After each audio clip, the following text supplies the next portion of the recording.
The Despicable Me series had such a success with its Minions characters, they got a series all their own. Let's take a look at what's hiding in Minions and Minions: The Rise of Gru.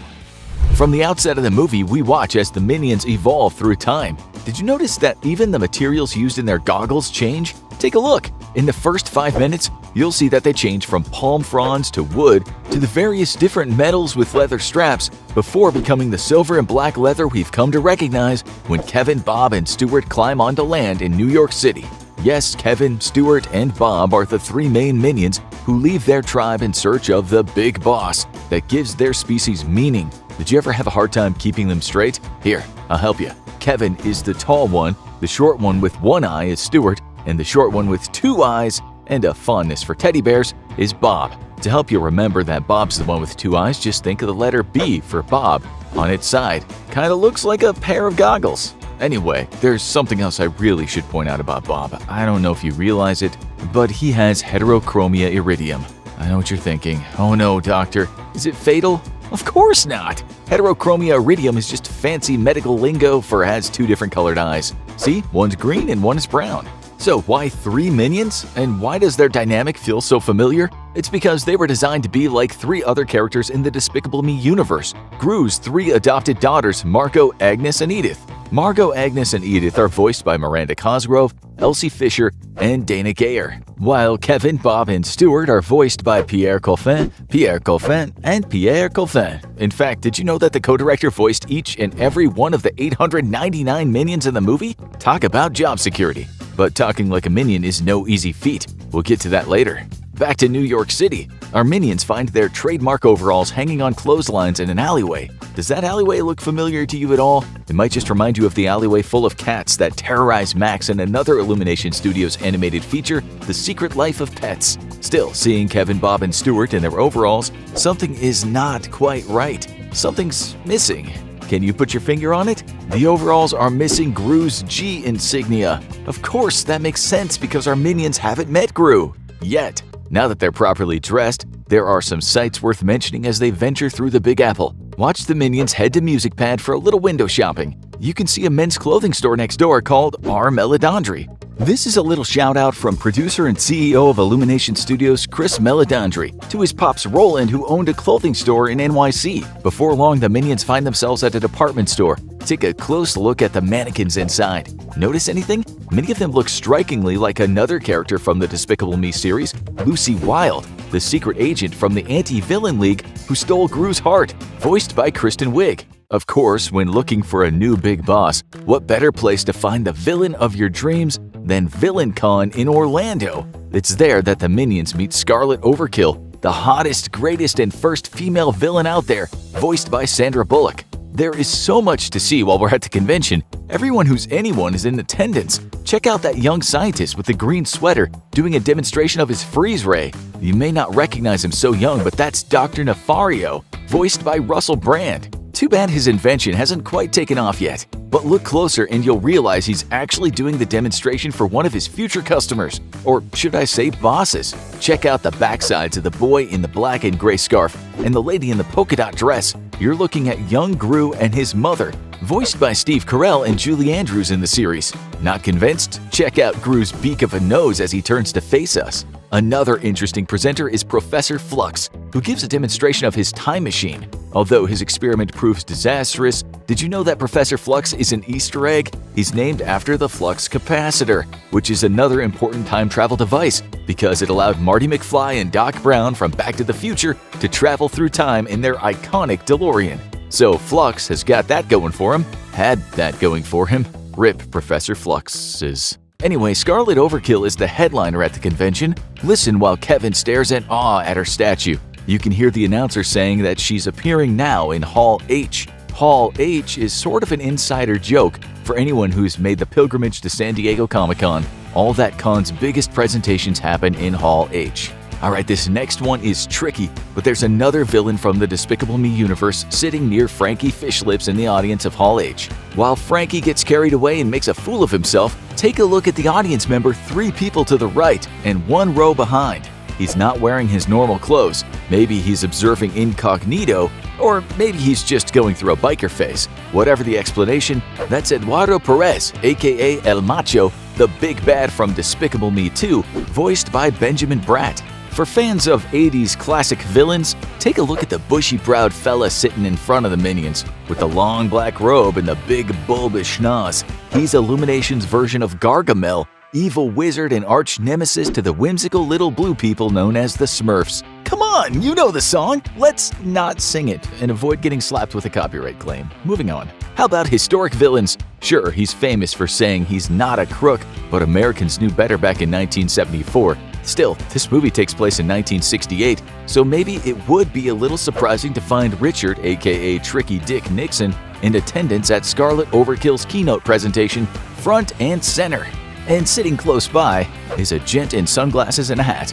That's Chilean dictator General Augusto Pinochet, who took power over Chile from 1973 to 1990. See, kids, it pays to stay awake in history class. The big reveal during Scarlet's presentation is that she's looking for new henchmen, and of course, Kevin, Bob, and Stuart prove they're the right minions for the job. How do they prove it? By stealing a ruby right out of Scarlet's hand. Did you notice that the ruby in her hand is a priceless stolen gem? If not, you weren't paying close enough attention during the car ride to the convention with the Nelsons. At one point, Tina Nelson, voiced by Katie Mixon, shows Kevin a magazine spread of Scarlet Overkill. Looking at the page on the left, there's the ruby and a headline that reads "Stolen Ruby Still Missing." The ruby is also framed in a silhouette that pretty much guarantees everyone knows who's to blame. Scarlet obviously doesn't mind the attention.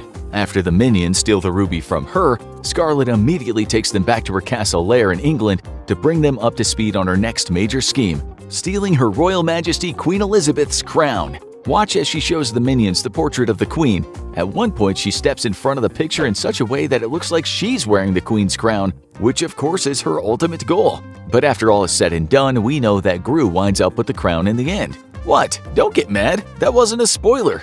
I mean, sure, you see Gru with the crown at the end of this movie, but that crown's been featured in another movie all along. Go back to the original Despicable Me. Remember when Gru comes to tell his minions that the Bank of Evil is no longer funding his plan to steal the moon? After a lovely little gesture from Margot, Agnes, and Edith, the rest of the minions scrape together everything they have in order to make Gru's dream a reality. Aside from the piggy bank, loose cash, and a watch, amongst other things, in one shot you can clearly see that the minions are bringing the Queen's crown to Gru. So as you can see, Scarlet's failure had already been written out of sequence. Did you know that Scarlet has something in common with one of our minions? Pay close attention to her passive-aggressive yet super threatening retelling of the Three Little Pigs. Did you notice that the picture of Scarlet on the easel shows her with a teddy bear? It looks exactly like Bob's teddy bear, Tim. No wonder she seems to have a soft spot for Bob.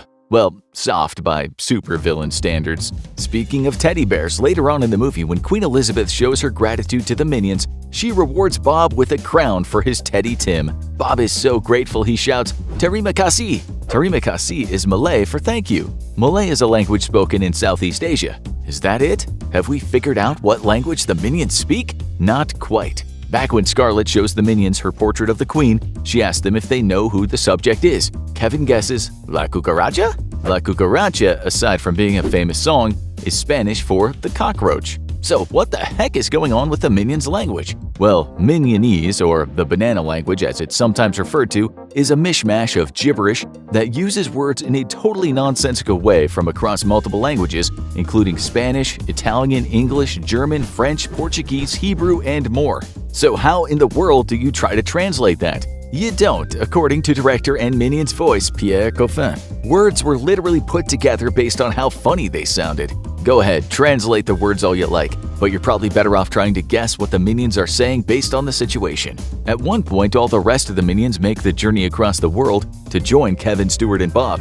In their travels, they come across an old friend, not an old friend of theirs, but an old friend of ours. Listen closely when they're hanging off the left wing of the Air Britannia jet. It's a little hard to hear against the end of the song The Letter by the Box Tops, but you can hear a scream just before the scene changes. That scream is none other than the Wilhelm scream from 1951's Distant Drums. You might not have caught it the first time because the filmmakers pitched it up, so it would sound like a Minion scream. Sneaky. There's also a fun little Easter egg to be found for cinephiles in the tribe's travel montage. At one point, the Minions find themselves wandering into the frame of a movie shoot in progress, making the director very angry. Well, that director looks a little like legendary director Stanley Kubrick, and what he's shooting is the basis for a real-life conspiracy theory that claims the 1969 moon landing was a fake and that Kubrick was involved in directing the footage. That's not the only Kubrick Easter egg in the movie. Herb Overkill, voiced by John Hamm, is Scarlet's husband.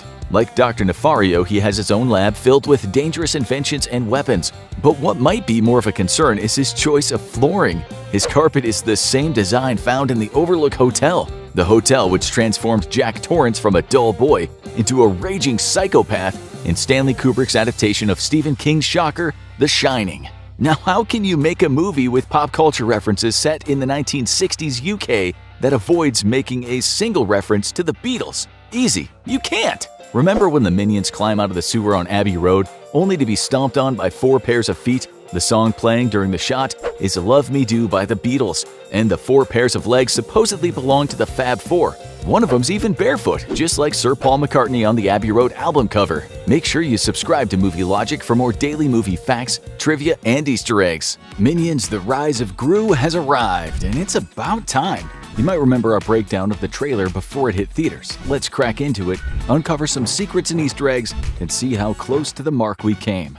The Rise of Gru was such a long time coming. It became the record holder for the longest advertised animated film in motion picture history. Did you know that the movie didn't debut until 2.5 years after its first trailer was revealed? I'm sure you can guess the reason for the delay of its release. COVID, the real supervillain. This created a mess for the advertising and merchandising connected to the movie. McDonald's had Happy Meal toys based on the movie that went out 2 years before the movie's release. Same with Lego. When the movie finally did come out, it was a black tie affair, at least for some young TikTokers. Kids from all over made a meme sensation of going to the movie dressed in formal wear and posting on the platform. The craze had such an impact, Post-Track reported 34% of the opening weekend audience was teenagers between 13 and 17. No small feat when you consider that only 8% of the same demographic went to see Despicable Me 3 on its opening weekend. But enough about the stats, let's break into this movie and see what secrets we can come away with. The movie opens on a billboard celebrating the American Bicentennial, 1976. If you remember from our trailer video with Gru and his minions going to see Jaws in theaters, we figured the movie would take place somewhere in that time-ish. But did you know that Minions has something in common with another movie directed by one of Steven Spielberg's peers? In 1981, director Brian De Palma released Blowout, a political thriller starring John Travolta as a sound man who records what sounds like an accidental tire blowout, but turns out to be so much more. Blowout is set against the Philadelphia Bicentennial celebration in 1976. Of course, Rise of Gru leans heavier on the Chinese New Year. But both films end amidst a colorful celebration and parade complete with fireworks. Rise of Gru wastes no time introducing us to the Vicious Six, the team of supervillains idolized by young Gru. Bell Bottom, voiced by Taraji P. Henson, is unleashing her groove on the good old AVL. That's the anti-villain league to the uninitiated. Watch as black sedans give chase after her. One of the cars comes right at us. Did you catch what's going on in the passenger seat? The agent is taking a bite of a pink donut with sprinkles. Come on, guy, don't perpetuate the stereotype. Of course, that pink donut calls to mind another animated property created by Matt Groening, The Simpsons.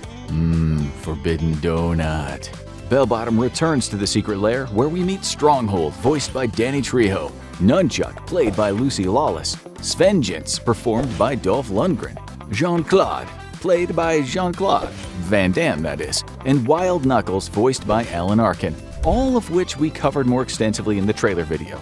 Needless to say, that necklace thereafter that we were wondering so much about is called the legendary Zodiac Stone, and its magical powers don't just change characters into random animals, it turns the characters into animals from the Chinese zodiac. We've got the ox, monkey, sans the pre-existing claw of course, the snake, which just had to be the Catholic nun's inner beast, the tiger, and last but not least, the dragon, because in 1976, the Chinese New Year marked the year of the dragon. The minions also get transformed into zodiac animals: rabbit, goat, and rooster. So when we called them barnyard animals, we were kinda right. We'll count it. But we're getting ahead of ourselves. The Vicious Six have to steal the Zodiac Stone, and they do, thanks to the map stolen by Bell Bottom. Oddly enough, the leader of the pack, Wild Knuckles, takes point on getting the stone pretty much all by himself. Facing an army of tiny golden armored guards, he finally gets a little support in the form of a rope. Hang on a second. That rope is fashioned into a noose. Probably not a good sign. And of course it isn't, as the rest of the Vicious Six double-cross Wild Knuckles, steal the stone, and literally cut ties with their leader. Harsh. Next, we're treated to some eye candy in the form of an opening credits sequence. Did you know this sequence is an homage to a long-running spy film franchise? The bold colors, the silhouettes, and the music are all sending up the title sequences made famous in the James Bond series. Over 27 films and counting, the opening montages have grown from simple graphics and the iconic view down a gun barrel to sweeping, layered graphical showcases of danger and lust. They're an art form all their own, thanks to the likes of Maurice Binder, Robert Brownjohn, and Mark Forrester's studio MK12. Sometimes the Bond title sequence shows a little sample of the film ahead. Rise of Gru does the same thing. When Gru's silhouette rises and the Minion's arms appear with him like Shiva, it's a foreshadowing of later in the movie, when the Minions, Bob, Kevin, and Stuart break into Wild Knuckles' home. Want another movie reference? Let's watch Gru get ready for his big interview. At one point, he's singing in the shower with his hair in a mohawk. Fans of writer-director John Hughes recognize this right away as a reference to Ferris Bueller's Day Off. Of course, Ferris, played by Matthew Broderick, is singing Donkashane, while Gru is singing Bad Moon Rising, only substituting his name, Gru, for Moon. You gotta love it. The kid has confidence. Of course, classic rock and disco sounds of the 70s reign supreme in any movie featuring Gru, and Rise of Gru does not disappoint. You'll hear familiar hits like Funky Town, Dance to the Music, Born to Be Alive, and Black Magic Woman. But one disco queen lends her voice to a brand new song with the help of Australian psychedelic pop band Tame Impala, and that's Diana Ross. Did you know that at 78, Ross is still touring in support of her latest album, Thank You? No, thank you, Ms. Ross. The Minions, of course, have to give their renditions of two classic songs of the era. While building Gru's very first evil lair, they can be heard singing in their native minionese, also known as the banana language, as Minions are obsessed with bananas. The song they're singing is the 1970 hit Cecilia by Simon and Garfunkel. Later in the movie, they give a heartfelt performance of the Rolling Stones' 1969 hit, You Can't Always Get What You Want. That's not the only reference from 1969. As Gru makes his way to the Vicious Six's evil lair, he almost runs over a hippie-looking dude in bell-bottoms and a jacket. The dude yells, "Hey, I'm walking here," which was a line made famous by Dustin Hoffman in the 1969 Academy Award-winning film Midnight Cowboy. The line is especially famous because Hoffman, who played Enrico Razzo Rizzo in that film, was almost run over by the taxi for real. Midnight Cowboy was shot on the streets of New York City guerrilla style because the production didn't have a permit to shut down the street, so that's a real New York taxi coming at him. But Hoffman's stated character and film history was made. The Vicious Six's lair is fronted by a record shop run by a groovy Brit by the name of Nefario. Haha, yeah, we know where this is going. He just so happens to even have an interesting gadget on hand. He calls it Sticky Fingers. The invention is a more complex version of the Sticky Hands kids toy. Did you know that the toy originated in the 80s thanks to a gentleman named Ken Hakuda? The sticky elastomer substance was originally used in a toy called the Wacky Wall Walker and was modeled after a spider. So it looks like Nefario actually bested Hakuda by developing the technology a decade earlier. That's not the only retro toy to show up in Rise of Gru. Check out all the fun classic arcade games Gru, Kevin, Stuart, and Bob play. Air hockey, whack-a-mole, pinball, but most interestingly, take a look at the arcade box behind the air hockey table. Pong is one of the earliest arcade games to actually port onto a home version in 1975. It might not look like much, but this game was important in launching the video game industry. If you thought Pong was old, this next toy will feel downright prehistoric. After Gru is denied by the Vicious Six, he steals the Zodiac Stone, which leads to an action-packed chase. He keeps the Vicious Six busy chasing him after secretly giving the stone to Minion Otto to bring back to his lair safe and sound. After giving the Vicious Six the slip, he returns to his lair victorious, only to find that Otto traded the Zodiac Stone for another kind of stone that was very much in demand at the time, a pet rock. The pet rock was marketed by Gary Dahl as the answer to all other kinds of high-maintenance pets. Came with a booklet on how to care for the rock, filled with puns and gags, and at less than $5, the toy made Gary a millionaire by the end of its short-lived craze. Oh, and the googly eyes? Did you know that they weren't included, but were an added bit of inspiration by consumers? Thank God I grew up in the age of video games. Another kind of game is played by Otto during the scene when Gru announces he'll be interviewing for a spot in the Vicious Six. Otto's a bit of a jabbermouth, and so Gru tells him to play the quiet game. Otto takes this to mean that he should hold his breath, This answers our question from the trailer video when we wondered why his cheeks were so rosy and he looked like he was going to pass out. Another moment we touched on in our trailer video was the Evel Knievel cameo. It seems the creators decided to fudge the year a little on this one, as we said that Evel Knievel failed his attempt at jumping Snake River Canyon in 1974. Well, here's the rest of the jump.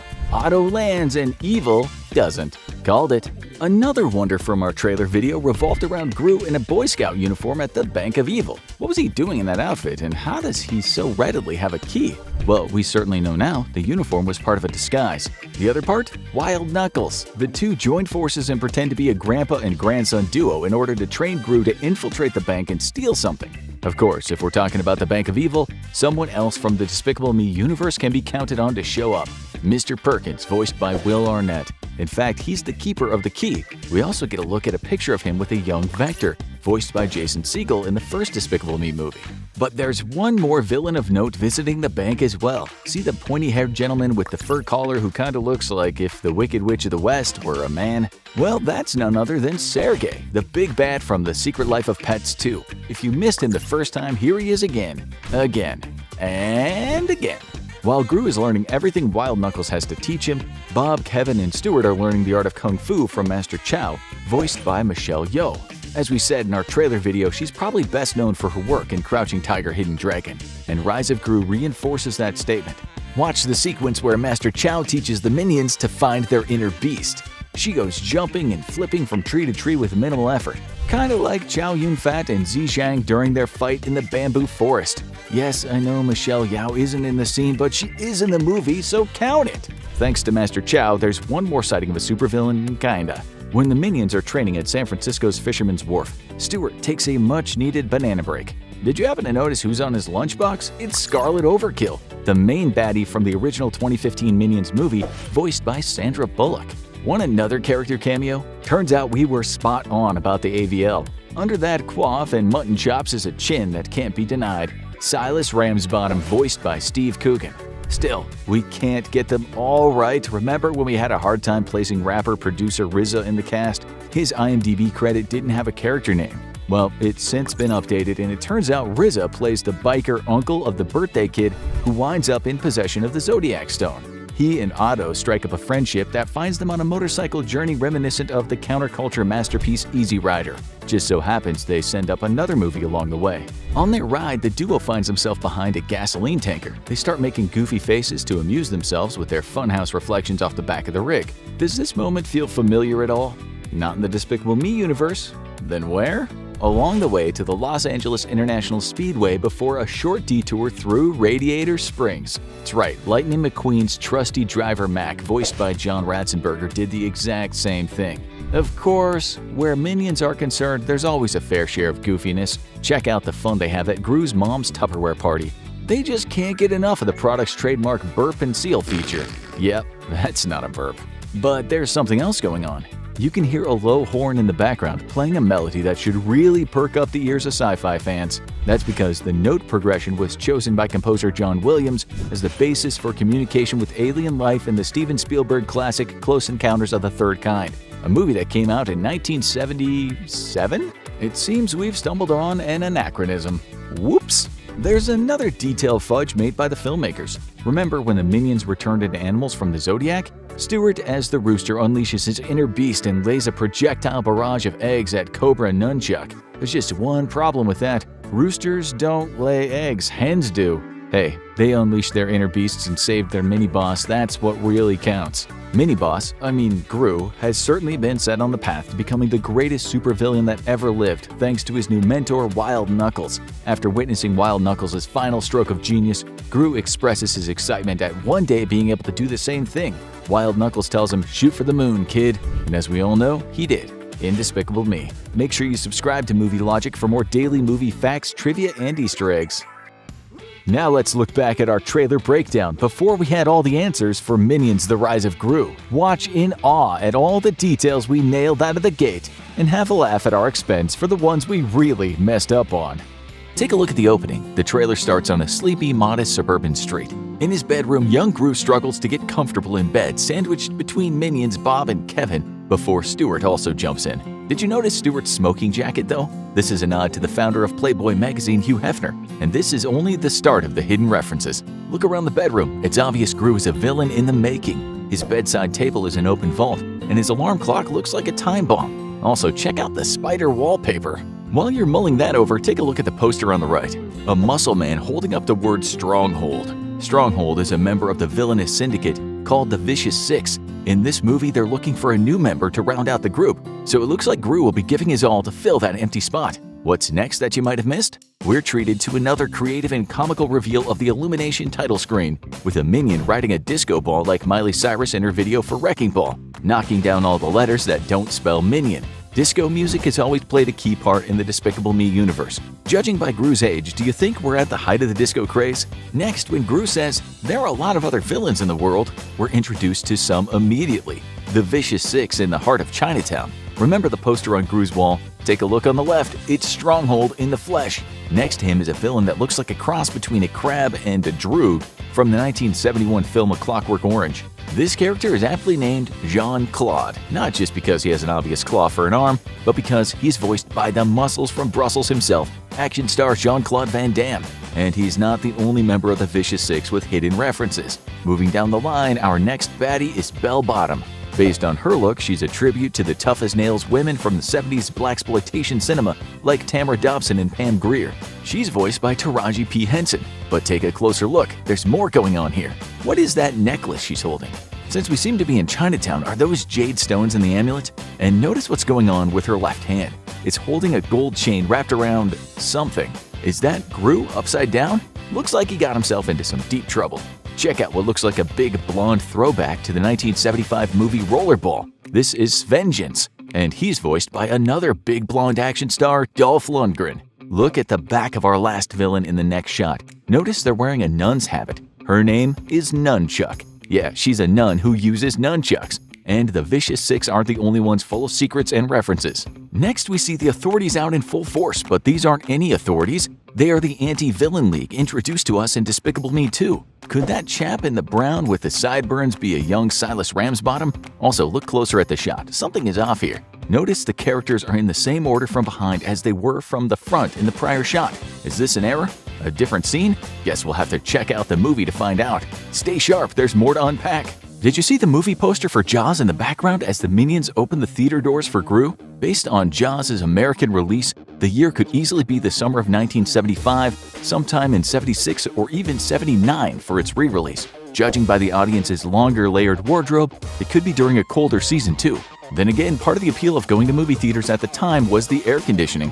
Of course, Gru has to terrorize the audience with a prototype stink bomb. Stink weapons are another staple of the Despicable Me universe, going all the way back to the, not a dart gun, built by Nefario in the first movie. And there's another throwback to the first Despicable Me. Recognize the Bank of Evil? In the first film, underneath the Bank of Evil sign, a banner read formerly Lehman Brothers, which was a dig at the real-life financial firm which experienced the biggest bankruptcy in history back in 2008. Since Rise of Gru takes place in the 70s, it makes you wonder when the Bank of Evil split from the ill-fated investment company. Or maybe you're just wondering why Gru is dressed like a Boy Scout and how that disguise gave him access to vault keys. Well, I guess we'll look forward to how it all unfolds when the movie comes out. Did you notice this detail from the trailer? The sequence in the ice cream parlor when Gru shoots customers with a cheesy blast gun is another direct reference to the first Despicable Me, when Gru uses his freeze ray on customers in the coffee shop.